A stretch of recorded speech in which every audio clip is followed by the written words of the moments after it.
Welcome to another episode of Words of Ages. Today we're going to be talking about a certain something, and I'm not going to explain, I'm just going to get right into it. The people you meet are going to be the most important thing in your life. And that goes for your family. That goes for your friends who you have right now. Yeah. You want to be surrounded by great people. You are really the average of the 5 or 10 people you are surrounded by. We all think that we can withstand influence.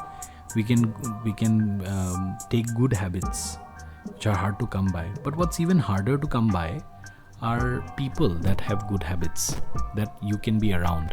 That's even tougher. You are the average of the 5 people that you spend the most time with growing up. Most of the guys and girls on the planet, let's go out, have a drink after work. You don't say, oh well, he's a high performer. He's a pisshead. That's not how you pick the group, is it? I'm going to make you give me 2 lists. One list, your goals, intermediate, short term, long terms, okay? Both in personal and business. You put another list together and you say who you met with from Sunday midnight until Saturday midnight for 1 week. Who you talked to or who you met with, and you put that list together. Okay, let's say that 50 people on that list. Now you put a number by every person that you email, Skype, tweet, and which one of your goals on this side of the paper that have anything to do with you will be staggering stunned, godsmacked.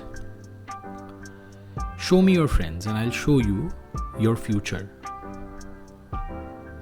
When you cultivate who's around you, you're cultivating who you are. You don't think so? You think those are just your friends or who you're killing time with? You think it's for fun? You are. You're whittling yourself. You're sculpting yourself out of those people. You just don't think about it that way. But that's what's happening with the toxic people in your life. We get it, right? We all understand that we want to get rid of toxic people. That's more obvious. The real danger, I think, is ambivalent relationships. Those ambivalent relationships are the people where either you don't know how you stand with them, so you don't know if they like you or not, and they're also the people where you don't know if you really enjoy hanging out with them or not. And the biggest things that happens with friendships is that they go stale, and it's a very weird thing to say, but there are people, I'm sure you can think of someone in your life where every time their number pops up on a text message, you're like, it's been a while, I better call them, or you see them out of convenience or out of location. And I think those are the kind of friendships that really drain you. There's actually a study that was done on ambivalent relationships. They did a research study with police officers, and they asked police officers to identify the amount of toxic people in their workplace and the amount of ambivalent people, and they found that the police officers who had more ambivalent relationships were sick more often and had less happiness at work and didn't like their job as much. And police officers who had toxic people, and the reason for this is because if you have a toxic person, boundaries are easy. They ask you out to lunch and you're like, no thanks, right? Like, it's a no thanks. Whereas if an ambivalent person asks you to lunch or asks you to their birthday party, or you ask you to work on something, it takes this mental energy where you have to think, where you're like will it be good? Would I rather eat alone at my desk, or would I rather have lunch with this person? And it's not always easy.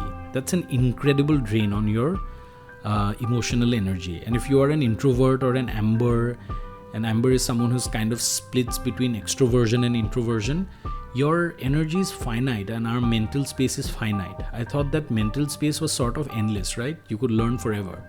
You could think about things forever. But actually, we only have a certain amount of mental time every day. And if we are dedicating that to trying to figure out if someone likes us or not, which is a very important thing, we all like to be liked, whether we admit it or not, then I think it's a waste of mental energy. Why would we want to spend it towards that? That's what I think. That's why I think ambivalent people in your life are more dangerous. Are you ever doubting that they're really happy for you? So that's the only question you have to ask yourself, and it might be an inconvenient truth. Don't answer it off the cuff. Don't answer it really quick. Try to think of all the times in the last 6 months that you've seen them and shared something. Did you feel like they were as happy as you were about your happiness. A really true good friend will mirror and match that excitement with you. Someone who's not as happy for you will come in with dream killer questions. What happens is that I started to see friends who were not only lying to me but lying to themselves, and I had to make a choice, either going to have fewer quality friends or less quality friends but more quantity friends. And this was right at that stage where I was also trying to figure out what kind of friendships that I want to have on social media, and it's the same. I think this question that we all have to ask ourselves. I think of social media friendships like cotton candy, that there's a lot of substance, there's a lot of nutrition. You wouldn't text them if you were going through something hard, you wouldn't call them if something happened to them, but it's a fun, exciting friendship. The thing is you eventually need to have a meal, right? Like cotton candy is okay once in a while, but if you have too much of it, your teeth begin to rot from it.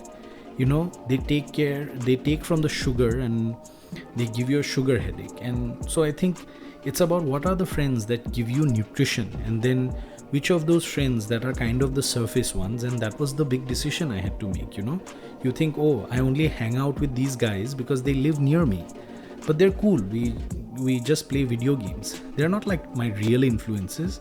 What you're doing is who you are. If you're playing Xbox on Friday to blow off steam, but then the same guy crashes on your couch, and then you order some pizza, and then the next day you sleep in, and then you crack a beer and you go out for breakfast, that's fine once every couple of months. But if that's what you're doing all the time, that's who you are. Even if you don't want to believe it, and I spent a lot of years in denial, I can go out drinking 4 nights a week, it's not really who I am. I'm just doing this because that's what my friends like doing. That was you, man. That was who you are. That's where your time and energy are going. So, I mean, it's really important. You are the sum total of the 5 or 10 people around you, and it is important to choose those people. And sort of, you can't be expecting to find. It's not like looking at a low-hanging fruit. It's at the end of the day, you have to nurture your friendships and your relationships and develop them to a point where they do eventually become a certain something. So I mean, that's something you really need to have to look into. I hope you enjoyed today's episode.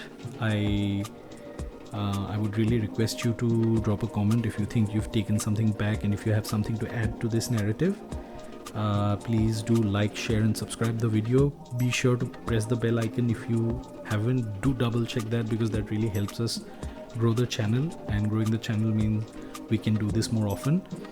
I hope you're taking care of yourself. I will see you in the next video. This is Words of Ages signing off.